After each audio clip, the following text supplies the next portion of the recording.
Hulu has a documentary over Freaknik about to come out, Corey. It's about time we finally saw some old school 80s, 90s naked bitches. Chill out, yo. Sorry. Even though I want to see those 80s, 90s naked bitches. Come on, cuz the record scratch. I just did everything in that. Nah, I need control on that. Bro, I done told you. No, those pads shouldn't be so sensitive. They gave us an NPC in this bitch. You gotta stop hitting it so hard, man. Excuse me? Come on, bro. You gotta stop pressing the button. Yeah. Redirect what you said, bro. I gotta stop. What, my nigga? You gotta stop pressing that button as hard as you pressing it, bro. All right, man. Let me get back on track. An upcoming Hulu docuseries. It's not just gonna be a documentary. This is actually gonna be more than one part series. Will shed light on the untold story of Freaknik, the Atlanta-founded cultural phenomenon, also known as Black Spring Break. It'll be called Freaknik, The Wildest Party Never Told. It's currently in development. They said it recounts the rise and fall of a small Atlanta HBCU picnic that exploded into an influential street party and spotlighted ATL as a major cultural stage. That's big ups, man. I'm looking forward to seeing this, specifically to see the fall. Of course, I knew how important Freaknik was in its heydays, at its peak, absolutely, in its prime.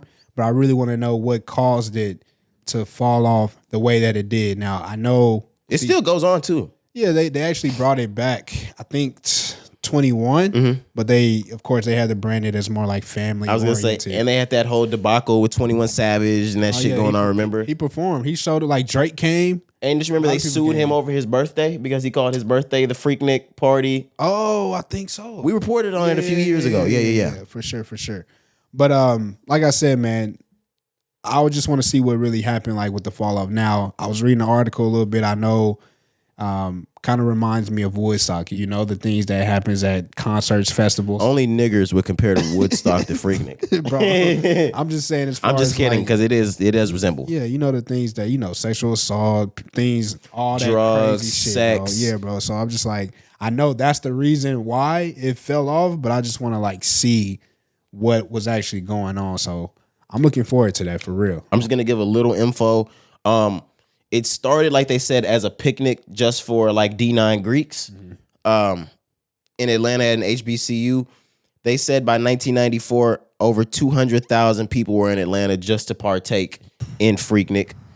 They said around 1998, the Atlanta Committee for Black College Spring Break told the Associated Press that they couldn't support the events anymore because they bring lewd activities, sexual assaults, violence against women, and public safety concerns. Fire trucks not being able to reach victims, ambulances not able to reach hospitals in timely manners. So it seemed like it just turned into a big ass shit show. Of course. It turned into the Travis Scott concert. Because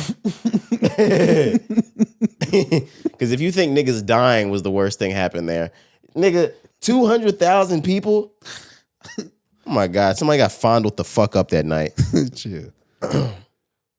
Call what's the number? 411 811 811. If you need to speak to someone for because the Rise and Grind podcast is here for y'all. Real talk. You ain't gonna get us on the line, but we ain't that here for your ass. But no, it seems like it's going to be a good docuseries. I'm all up for information, especially shit I've heard about my whole life, but never got to dig deep into. Absolutely. But you know who's not looking forward to this, who's not prepared to watch this docuseries? Who was that? The people that were actually there at the Freaknik.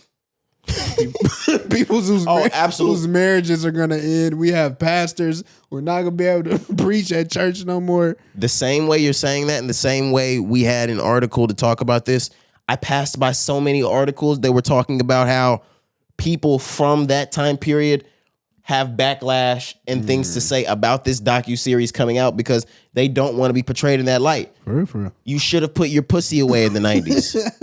Now that bitch is going to be on Hulu.